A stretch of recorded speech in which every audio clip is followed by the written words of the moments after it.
our federal government has no idea, literally no idea, because when you give birth to a child in the United States, you're given a birth certificate, issued by the, local authorities. It does not list the nationality of the parents. So our federal government has literally no idea how many citizens of foreign nationals are being born here. In other words, the pregnant mother arrives here, she gives birth here, and she returns back to her home country, primarily China. So we have no idea in the United States.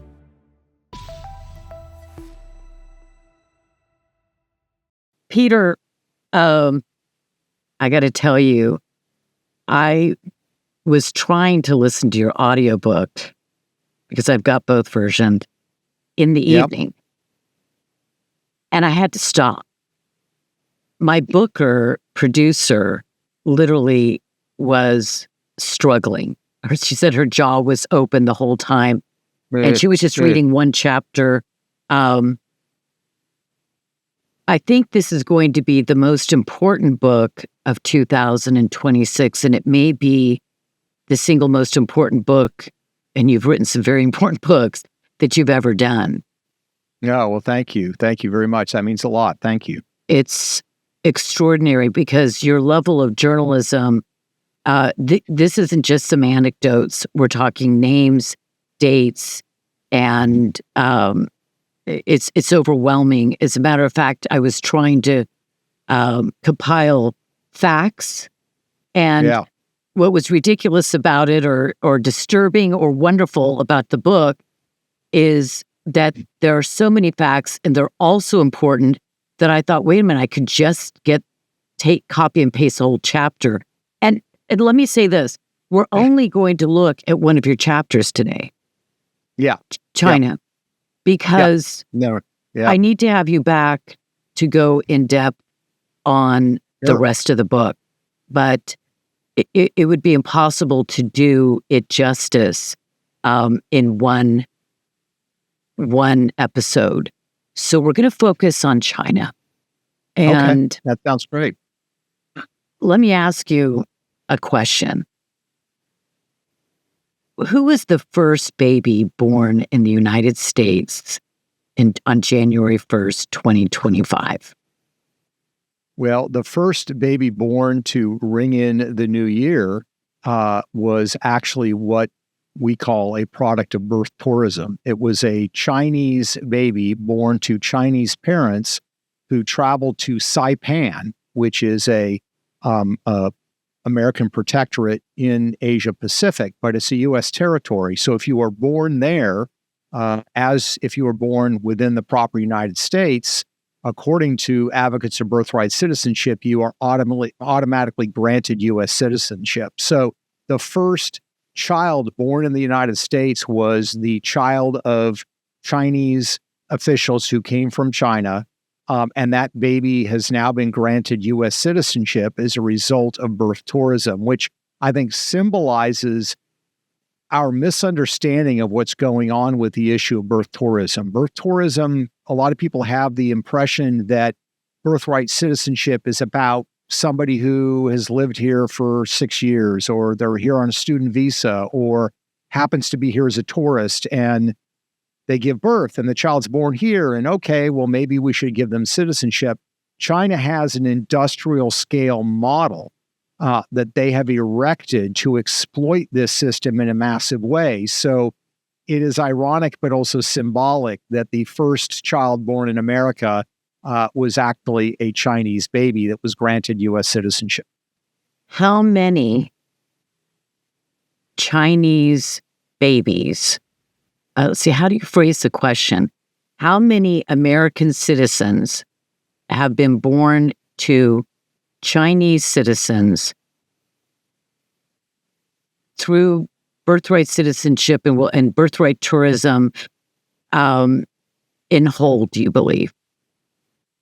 Well, it's a good question. The first way to answer that question is to note that our federal government has no idea. Literally no idea, because when you give birth to a child in the United States, you're given a birth certificate, issued by the, local authorities. It does not list the nationality of the parents. So our federal government has literally no idea how many citizens of foreign nationals are being born here. In other words, the pregnant mother arrives here, she gives birth here, and she returns back to her home country, primarily China. So we have no idea in the United States. The Chinese government has looked at this, and Chinese companies have looked at this because this has actually been a push of the CCP for more than a decade, the Chinese Communist Party. Beginning in 2011, they started putting articles in the People's Daily, which is the Chinese Communist Party newspaper, explaining to members of the Chinese elite that if you travel to the United States and give birth, your child can be a U.S. citizen. You have a constitutional right. This is what the Chinese Communist Party is telling its people. And this industry has flourished in China where you can pay a firm $50,000, $60,000. They'll help you get through customs in the United States. They'll arrange for a place for you to stay. They'll arrange the medical care that you'll need. They'll arrange for you to get the birth certificate, and they'll arrange for you to fly back to China. So it's a massive industry. So the Chinese government has looked at this. Some of the research firms in China have looked at this, and the numbers they give are astonishing.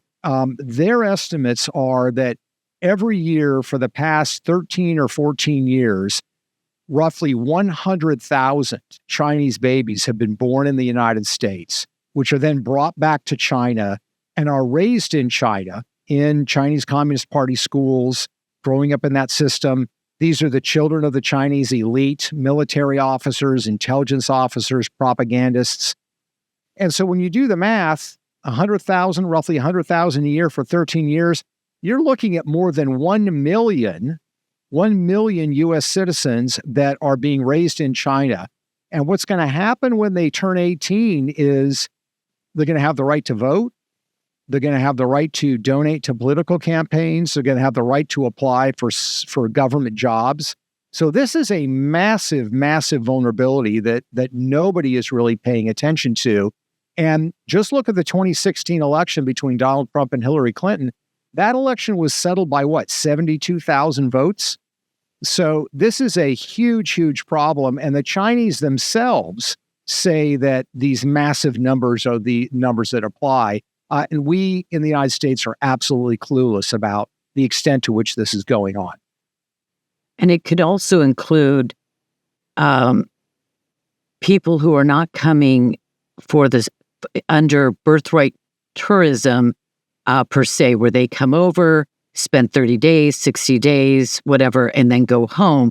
This could also include the hundreds of thousands of Chinese students can get pregnant here, drop a baby during their time working, which is usually extended to, well, not usually, but greatly or frequently extended to include years after their graduation from university. So they have the time to do this. And so it's not just those coming for those short-term trips. Now, what happened under the Obama administration when they, before which they used to require an affidavit or an affirmation saying that they were not going to be having any medical procedures, or if they were going to be having a medical procedure, which usually birth would be included under that, or childbirth. Yeah, this was a requirement up until the Obama administration, and also before Obama came to office. If you're a Chinese national and you wanted to visit the United States, you could get like a 3-month visa or a 6-month visa. If you were here as a student, it might be longer, but you had to reapply for a visa from a regular time period. What Barack Obama did was create 10-year visas, where an individual, once they're approved for a visa, they could basically just slip through customs and border patrol, come into the United States with no added scrutiny. And what this did, there's an Australian professor named Ballots who's looked at this. This really supercharged birthright tourism. And it led to individuals. There's a senior military officer, Chinese military officer, who has 3 children. They're all U.S. citizens. So it really supercharged the ability, the flexibility, and the ease by which the Chinese could exploit this system It also used to be before Obama, and then of course now with Trump in office, it is again. If a Chinese a woman showed up and she was pregnant, that they could deny her admission to the United States if they had reason to believe, and the chances are pretty high, that they were coming to the United States to exploit birthright citizenship. So Barack Obama got rid of all of those safeguards, and that's why you saw this massive rise in birthright citizenship. It's also the beginning of what we saw, which is an additional problem that I don't have any numbers for, which is this problem with surrogacy. And this is sort of a modified form of the same thing as birthright citizenship. Before we go on to the surrogacy thing, I just want to tighten down a few hatches here. Sure. So this happened in a regulatory manner under Obama. This was not a change of law where he signed a bill. And so this can be reversed, which, you would have thought that during, the first Trump administration, he was busy having, with the Democrats attempting to impeach him every other week. So he was his work was greatly diffused during that. But right now, President Trump could issue perhaps executive orders, or the regulatory agencies could change the rules, because that does not require congressional approval. Yes, and they have tightened up the rules substantially. So now my understanding, and this has been reported and I've confirmed it, that Customs and Border Patrol has been told, if somebody comes that is pregnant coming from overseas, you can question them and you can deny admittance into the country if you believe they are here to give birth to the child for the purpose of gaining citizenship. Under Barack Obama, they were not allowed to do that. So there has been some improvement in tightening of the rules. The executive order that President Trump signed on this issue, essentially saying that birthright citizenship is not what people are saying, is being heard before the Supreme Court. And my hope is that the court will look at this issue. I have reason to believe, direct knowledge, that one of the arguments going to be made in front of the court is the fact that China has created this massive industrial scale exploitation of the law, that birthright citizenship does not mean, the 14th Amendment does not mean that anybody who flies here on a plane, has a child, and returns home, that child is a citizen. And that, I think, is going to be the crucial decision, perhaps the most important decision that our Supreme Court is going to make, over the next 20 years. I agree with you. Do you believe that the Supreme Court, that the members of the Supreme Court actually have a real understanding of the details? Look, you've got to read this book, everybody who's watching this. And you've got to send it to your senators, your congressmen, your governor. You've got to send like 5,000 to the president and to the Supreme Court if they can receive packages. I don't know if they can. But if even this one chapter alone would convince anyone who actually loves America and does not have anything to gain financially or politically for revolutionary purposes in America, to be utterly appalled and be convinced. One chapter of one book alone, yours, would persuade anyone. Do they really understand? Does President Trump really understand when he says that, of course, we need 600,000 Chinese students to come to the United States because the university system would collapse? Who is speaking in his ear? That's the question I've wanted to know for some time. Who is the whisperer? Is it the universities or whatever? So that's kind of a multifaceted question, but it's all about, does anybody really get this? I think when it comes to the scale of what China's been doing in birthright citizenship, I don't think they do have a full understanding of the scale. It's one of the reasons I wrote the book. It's one of the reasons that I source everything in the book. But I think the word is starting to get out. I mean, the book is in high demand. We've been the number one book selling of all books on Amazon for now 8 days in a row. We have met with senior officials of the Trump administration. We've met with senior people on Capitol Hill, several U.S. senators, a chairman of two of the most powerful committees in the House. So I think this is entering the bloodstream, but it does take critical mass. And to your point, my experience is that decision makers in Washington are overwhelmed with people coming to them with stuff, and they're hearing countervailing things. So they need to hear it again and again and again. They need to hear it from their constituents. They need to hear it in the media, and they need to hear it in face-to-face meetings. So that's what we're committed to doing. We think this is a vitally important issue because what's happening is the weaponization of immigration. My parents were immigrants to the United States. My father was from Switzerland, my mother from Sweden. They loved this country and were enormously proud to be Americans. There are a lot of people from different parts of the world that are, but immigration today is radically different than it was even 50 years ago or 100 years ago. It's been weaponized by foreign malignant actors, China, Mexico, and others.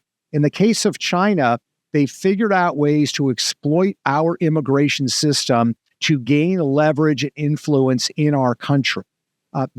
Should be of major concern. And as has been said at the Supreme Court before, the U.S. Constitution is not a suicide. It's one of my favorite lines of all history. Yes. We the people, and that one, right? So, yes, exactly. It is not a suicide pact. So, when we look at, to the Supreme Court, back to that question, do you have any insider knowledge, don't mention any names, that the Supreme Court justices have read your book or know anything about the Chinese, or is this going to be part of the case? Will the attorneys representing whatever the parties are, or I guess it's representing the White House, this case? Yeah, so I can't speak to the Supreme Court justices. I don't have contact with them. What I can speak to, though, is that the Solicitor General who will be making the case before the Supreme Court, I have reason to believe, with pretty direct knowledge, that they are familiar with the contents of the book. And I also know that there have been several amicus briefs filed by, let's say, members of the U.S. Senate and others who are going to be arguing this exact point. That this is an industrial scale exploitation of birthright citizenship. It is organized, it is specific, it is massive, and that this is not at all what the 14th Amendment was about, the ability of our adversaries to exploit this law for their benefit. So I'm quite confident that these arguments will be aired. What the Supreme Court is going to decide, I don't know. I think there's a lot of several of the justices that I admire. I think they're very cogent thinkers. And my hope is that reason will prevail and that they will come to some sort of understanding. I don't know exactly where the continuum is. Some sort of understanding that says, look, it's not enough for somebody to just come in here, plop out a baby, return home. That does not make them under the jurisdiction of the United States, which is what the 14th Amendment says. And it was pretty clearly written for the benefit of slaves to make sure that slaves were granted U.S. citizenship. And that's not what this is supposed to mean. So I'm pretty confident that that's what the court's going to decide. But look, I've been disappointed in the past by the court, so we're just going to have to wait and see. Yeah, a few times, the numbers, as I'm reading your chapter on China, I'm thinking, and this was a question that I had when the EO was first announced, the millions that have gone back to the Middle East, gone back to India, gone back to China, and I have God only knows where they're all going back to, Venezuela, whatever. Those millions that have never lived in the United States, it gets muddier for those who've been here for 27 years or something. That I'm not. You can only do so much successfully, and you rarely get everything you want. But those millions that have were born American citizens by, I would call it fraud. I'll just call it fraud, whether technically you can or not. Is there any way that if they have not stepped on the foot of the United States of America since then, that they can be stripped retroactively of their citizenship, denaturalized? Well, they're not even naturalized. They were born Americans. Because if that 1.5 million Chinese alone, and a lot of it's in the Middle East as well, if that 1.5 million ever start voting, we're in trouble. Yeah. Can they vote it's right. from China, by the way? If they live in China, can they actually vote from China and have absentee ballots sent to them when they're turn 18? All they need to do is establish residency. And some states that you can vote in, you just establish residency a week or a day before the vote.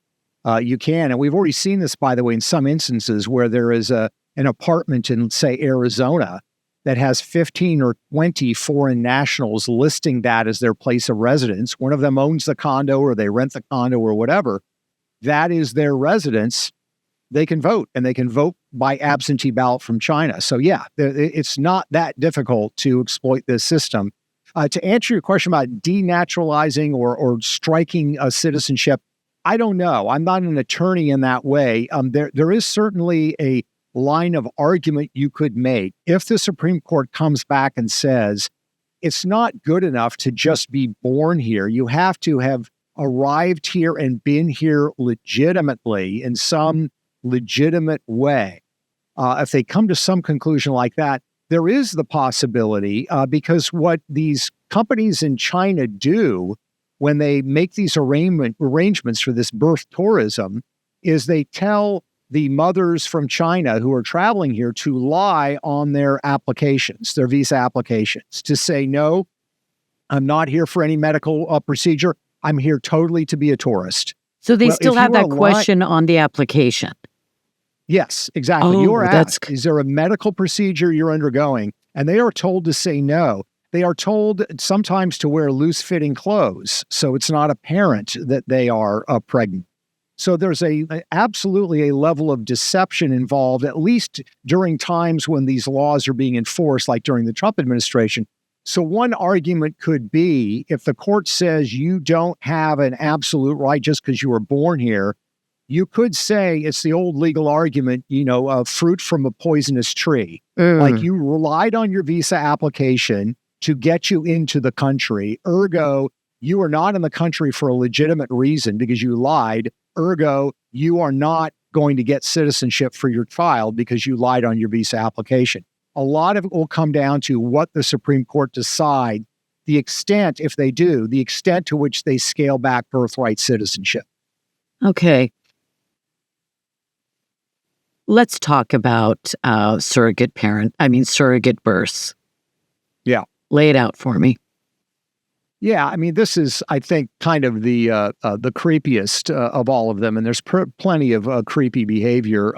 Surrogate parenting is one step even closer to exploiting birthright citizenship in an even more direct way. In this particular case, a senior official in the Chinese Communist Party will hire an American woman, usually pay them $50,000 to $60,000 to carry their child.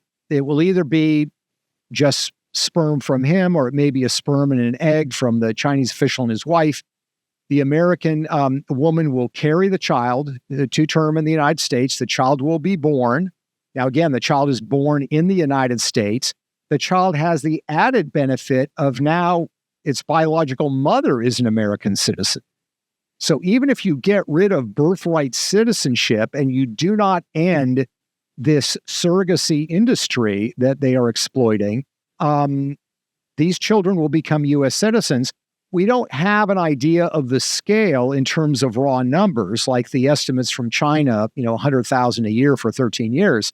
But I'll give you a couple of data points. First, we know of a couple of individual cases where this has been exploited massively. The Wall Street Journal had a story 3-4 weeks ago on the front page about one man, a Chinese billionaire close to the CCP, who has more than 100 children born this way in the United States. So they're all U.S. citizens. One man in China, 100 children born this way through surrogacy that have gone back to China and are with him, or at least with people that work for him. There's another man who was a Chinese official who owns a lot of real estate in California, who had 26 children using the same technique of surrogacy. So you have those individual cases. The other data point I'll give you is, like with birth tourism, there's a massive industry that arranges this for these Chinese officials. We looked into this just in Southern California alone. We found 107 Chinese-owned surrogacy companies that are offering these services in China. So you can understand why we're concerned about the scale of this going on. And again, I don't know if ending birthright citizenship even fixes this problem if the mother is a biological American. And in California, by the way, this is completely unregulated. There's no regulation, no rules in California that govern this. And some of the horror stories these birth mothers report, they will carry the child.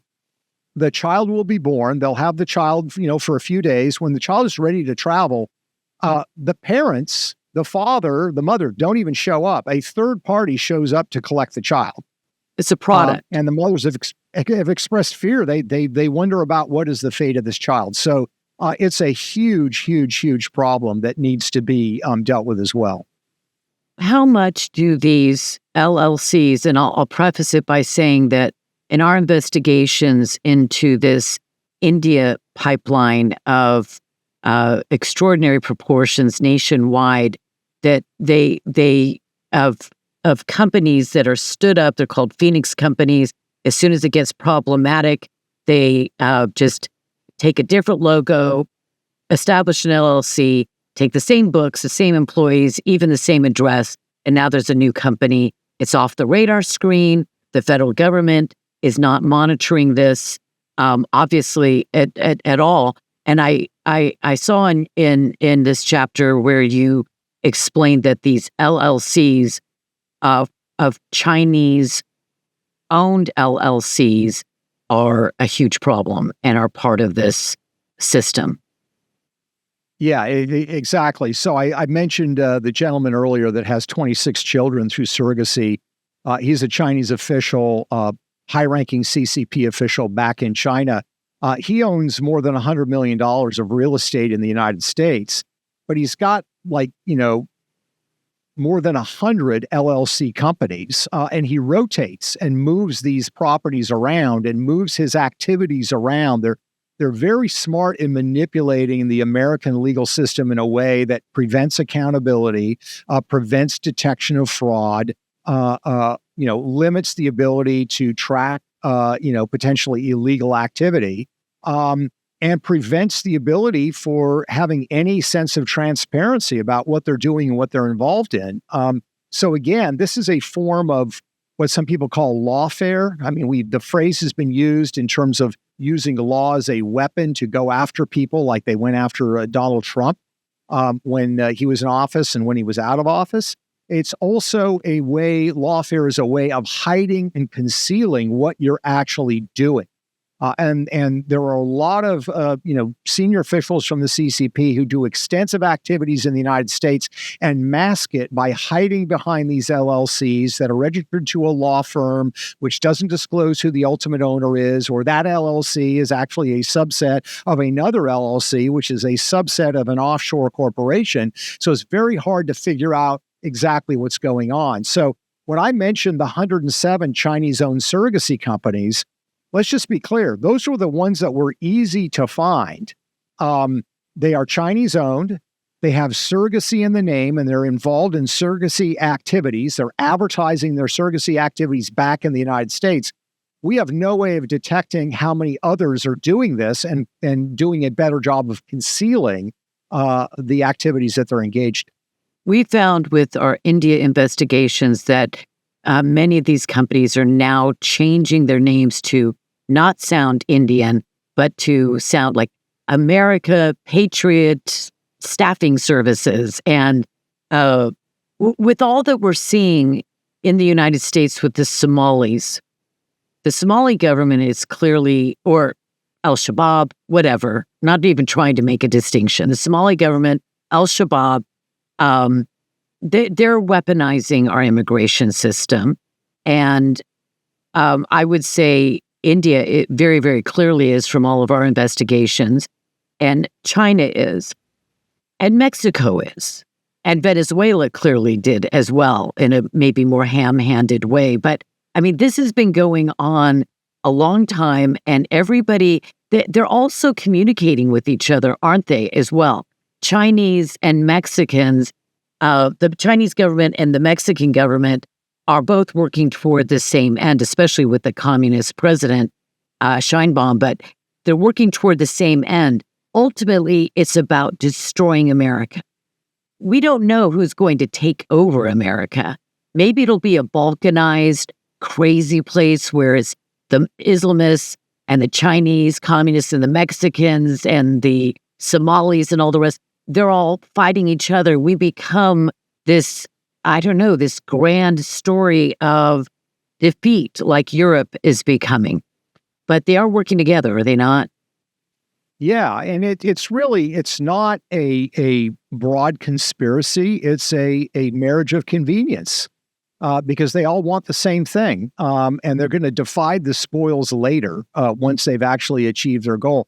I get asked this a lot in terms of the Islamists you mentioned. We've all seen these sort of bizarre situations where you have a trans rights activist and an Islamist working in common cause. And people are like, how is this possible? Because the Islamist hates and despises somebody in the gay community, a trans, I mean, they would be killed under Sharia law. Why are they working together? How is this possible? That's a clear example of this marriage of convenience. Back in 2007, Che Guevara's adult children, his daughter and son, Che Guevara, of course, was the butcher of the Cuban Revolution, and radicals wear these T-shirts with his image on it. His children are obviously communists, Marxists. They're described atheists. They, in 2007, traveled to Tehran, Iran, to meet with the imams. Can you imagine what that meeting was like?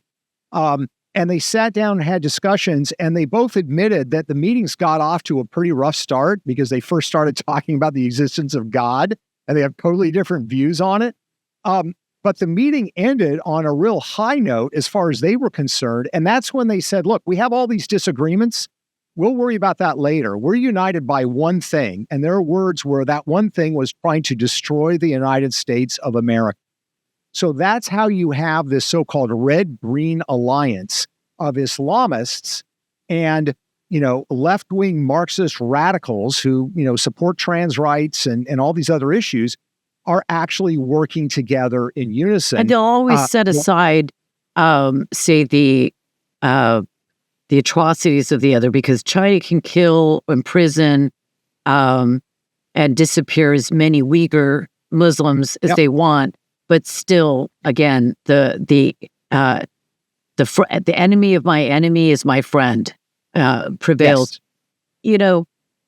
The EB-5 is, I don't know, it's something like this has received new life because President Trump, not only the comment about the 600,000 Chinese students that he wants to bring into the United States to save the university system as if we need them, but also the gold Trump card is similar to the EB-5.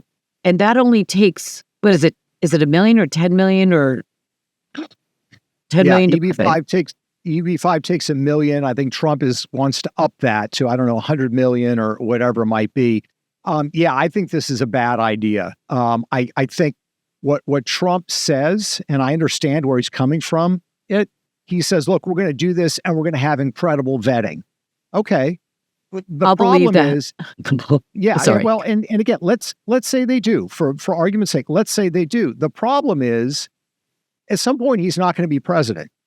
And you're going to have somebody in there who's going to change the rules. We've already seen this with the EB-5 program. We've seen this with the U.S. citizenship requirements for naturalization under Bill Clinton, under Barack Obama, under Joe Biden, and I documented in the book. they completely cast aside criminal background checks. They cast aside the requirements for literacy, for English language, for the moral, a moral character test. They cast it all aside because they wanted to mint new voters. And they even said that they're creating voter mills in White House emails because they realized that 80 to 85% of newly naturalized citizens vote for Democrat. Now, over time, that evens out. But for 20 years, that's a voting bloc that essentially is going to vote overwhelmingly for Democrats. So my point is, Trump can develop the gold card. He can set up the most restrictive vetting humanly possible. At some point, he's not going to be president, and you're going to have this program that is going to be exploited by people who are weaponizing migration. So I think the Trump gold card is not a good idea. I think it's a terrible idea. Who wrote? This is a layup, right? Or a softball. Who wrote the component of the legislation that created the EB-5 visa program? I'm just curious. This is pretty amazing. The EB-5 program passed in 1991 is now completely dominated by the Chinese. More than 90% of the visas, permanent resident status granted through that program goes to Chinese nationals. The bill was passed in 91. The person who pushed that bill through was a lobbyist named Maria Tsai. Turned out 10 years later, the U.S. Senate committee disclosed that she was actually, in fact, a Chinese spy. So one of our most important immigration laws, one of our most important visa programs, was actually written by a Chinese spy. And when you look at, again, how they have systematically exploited this system like they do with birthright citizenship, you got to give them credit. It's genius. Because what EB-5 does is you invest $1 million in the United States, you get permanent resident status here. A lot of the Chinese don't even live here. They get permanent resident status, but they don't live here. Why? Well, because if you are a permanent resident, you can legally donate to political campaigns here. And that is something that they are doing in spades. Tens of millions of dollars from Chinese, wealthy Chinese connected to the CCP have been given permanent resident status in the United States through this program. They don't actually live here, but they send donations to political campaigns. Those donations tend to break 80 to 20 Democrat, Republican. And it's having a very real effect in some of these congressional and Senate races. So again, we have invited them in. They have weaponized the immigration system against us, and we need to wake up and do something about it. The EB-5, is that for a green card? Do they actually get a green card like visa? So they're essentially legal permanent residents for the rest of their life, living in China, running companies. Maybe they're running companies, immigration firms and surrogate firms, and we'll be talking. We got to get to it. We'll be talking about airlines. I mean, air training of pilots in a moment. So we have an entire population of American citizens that were only born here, and they've been living in the United States for 15, in China for 10, 15 years. On their 18th birthday, they'll be able to register to vote, and they can establish residency in a house, an apartment complex. Heck, they do it at empty lots and businesses, Taco Bells. And they can set up their residency here, never even probably step foot on the ground in the United States of America. And then they could have their ballot sent for absentee voting overseas, even to China. And we also have the businessmen that have gotten this EB-5, but they also are bringing their families. They can sponsor their families. So they never set foot in the United States, but now they can sponsor their parents and brothers and children to become citizens or EB-5 visa holders. If you are born in the United States through birthright citizenship, are raised in China, and at 18, you say, hey, my citizenship is active, you can then sponsor both of your parents to get permanent resident status in the United States. So it's basically a 1-for-3 deal. Each one of these million that got birthright citizenship through the United States through this policy are going to be bringing with them ostensibly both parents if they have both parents. So you're really looking at 1.5 million. Sorry to interrupt it. Yeah. 1.5 million Chinese just through this birthright citizenship would have 4.5 million potentially Chinese citizens eventually will become American citizens or more. Yes, exactly right. And that's the sort of the chain migration that is occurring. So the problem is we've been completely asleep at the switch, and we've been incredibly naive about this program. And I think, some people say they just don't want to believe it. Well, again, what I would say is if you look at the book, I'm quoting Chinese officials. I'm quoting the Chinese government, Chinese businesses that are talking about this. I'm quoting off of the websites of the companies that arrange birthright citizenship. This is the reality. And I think we need to embrace the fact that this is going on, and we need to look at radical change with citizenship. The bottom line, these are not, by and large, people that want to assimilate. These are not the children of dissidents. I understand if you're a dissident, you hate the CCP, you come to the United States, you're here as a political refugee, you want to buy into our system, you want to become American. That's fantastic. We're talking about people that are staying in China, raising their children in China. And these are children that are, their parents are members of the elite, military officers, intelligence officers, people from the propaganda ministry. Again, that's not me saying that. That's what these firms that arrange birthright citizenship in China, that's who they say their clients are. Let's talk. By the way, Zoran Mamdani, this is just kind of a side issue. We know that the CCP of China, that, these people through EB5 and all the other machinations are funneling massive amounts of money into political campaigns. Now, we know that CARE was one of the great sponsors of Zoran Mamdani to become mayor of New York City. It's just hard for me to even say that. How much do you think, or do you have any insight into the Communist Chinese Party being in any way associated with his election? I think they are, and I think one of the pathways would be through a guy named Neville Roy Singham. He's somebody that I wrote about in my book, BloodMoney, that came out 2 years ago, and he is the kind of bad gift that keeps giving. So this is a guy that grew up in the United States, self-described Maoist, formed a company called ThoughtWorks, then sold it to a private investment firm based out of London and pocketed $1 billion. Now, what's interesting about this is this firm might be based in London, but they're partly owned by China's sovereign wealth fund, which is the Chinese government's investment fund. So they buy his business. He's now got $1 billion. What does he do? He moves to Shanghai. He moves to China, which is where he lives today. He is great friends with senior officials in the CCP. He attends the Chinese Communist Party events, and he has poured at least $100 million into radical causes in the United States. I think it's his stepdaughter, if I remember correctly, ran a group ironically called Jews for Mamdani, even though she is not Jewish.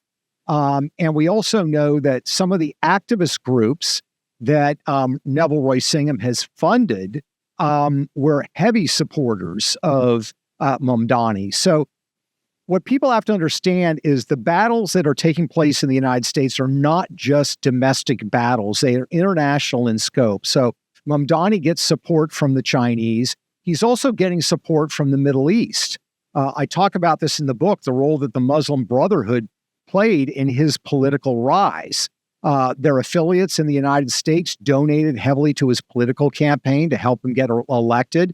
but you had international actors closely watching this race. I quote from a Lebanese newspaper that's run by Hezbollah, which is a terrorist organization.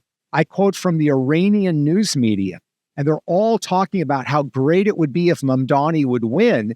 And one of the issues they bring up is they said, if Mamdani wins as mayor of New York, he could become part of a future presidential administration if the Democrats retake the White House. And they said, wouldn't it be great if Mamdani was the Secretary of Homeland Security? That's happened in London. I mean, in the UK, where they have an Islamist as Home Secretary, which is in charge. It's RDHS.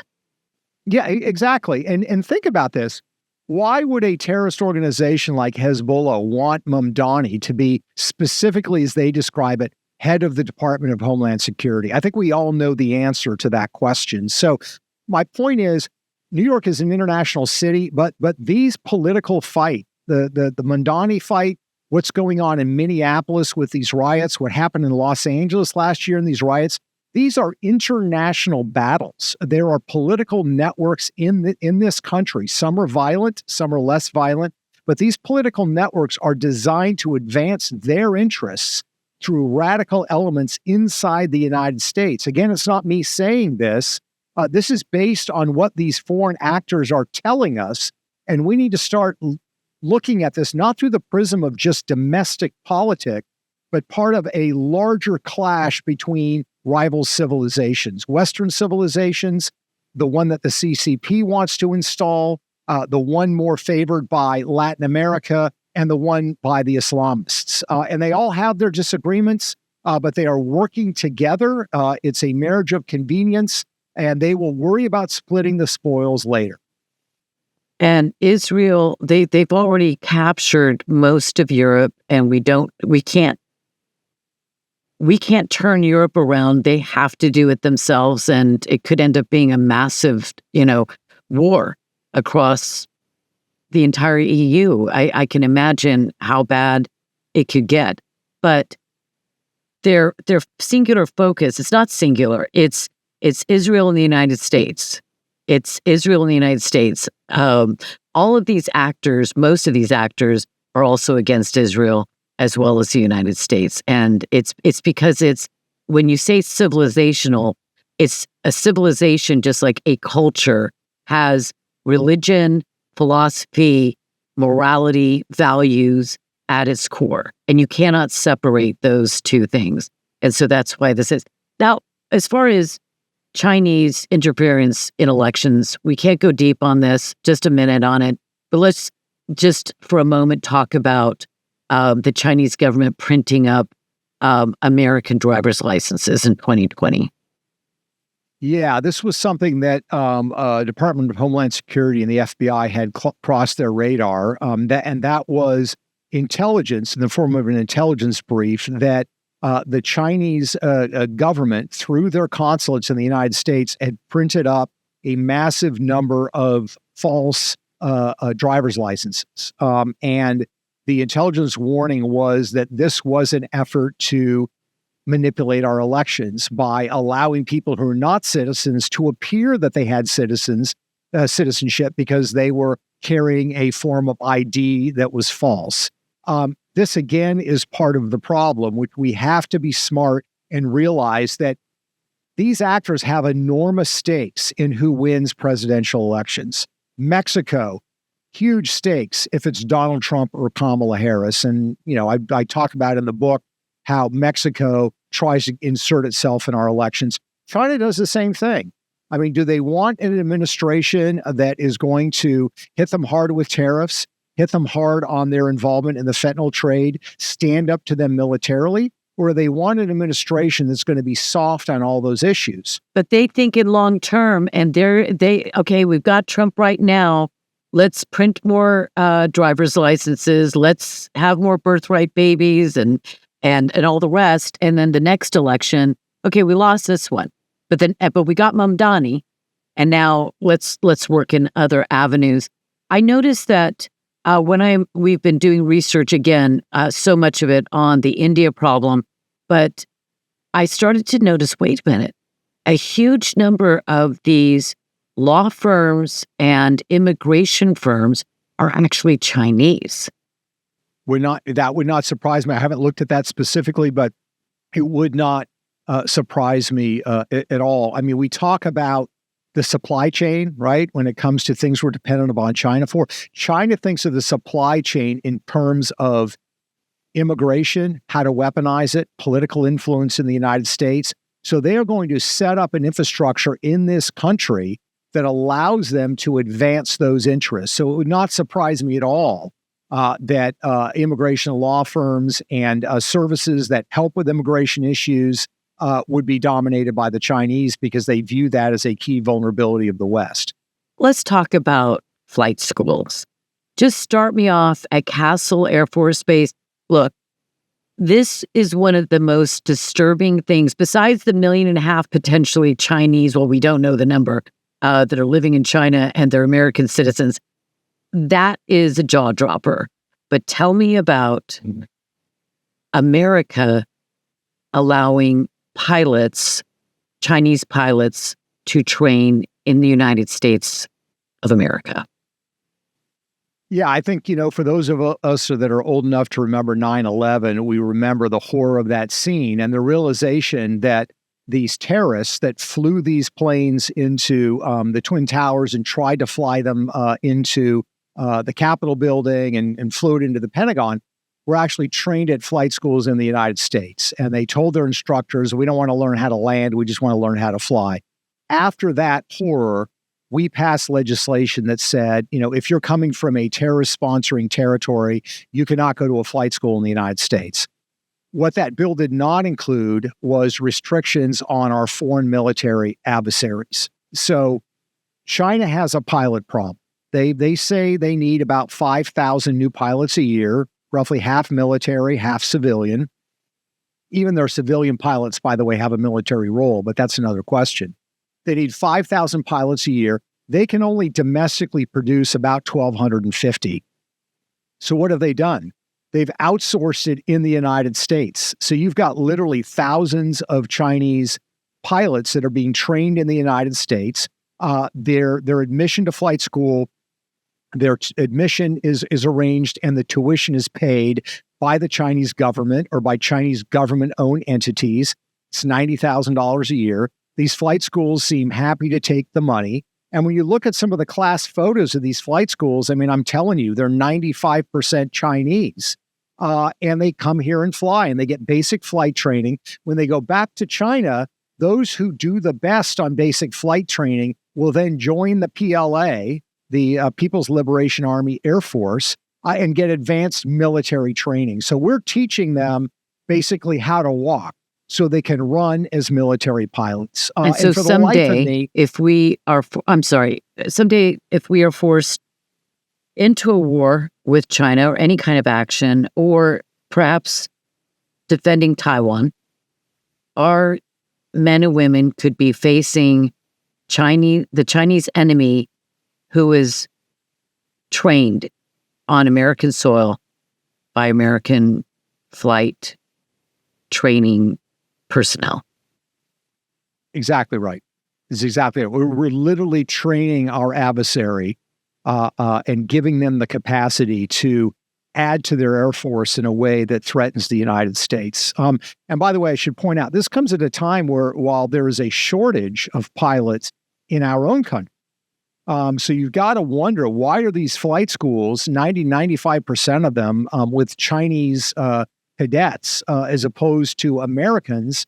I think there are a lot of people who would like to be a pilot. Maybe they have a hard time getting together $90,000 tuition, but that doesn't mean that the Chinese should be dominating this, and we certainly should not be training our enemies. That is like the dumbest thing I can imagine.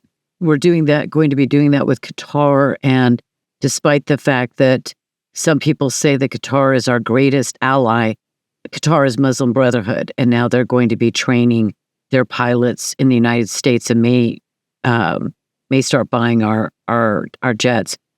But that's another part of the world, another story. Let's be clear about this. We're training thousands a year. It's not It's how long is a program? A year? How long does that take?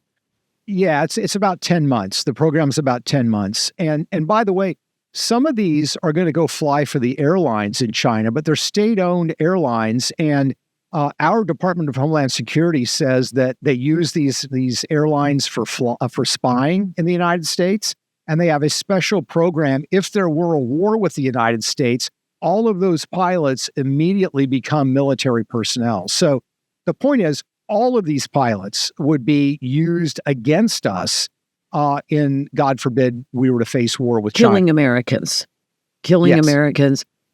Now, are there 16 flight schools? Just the word flight school, we heard after 9/11 like a billion times.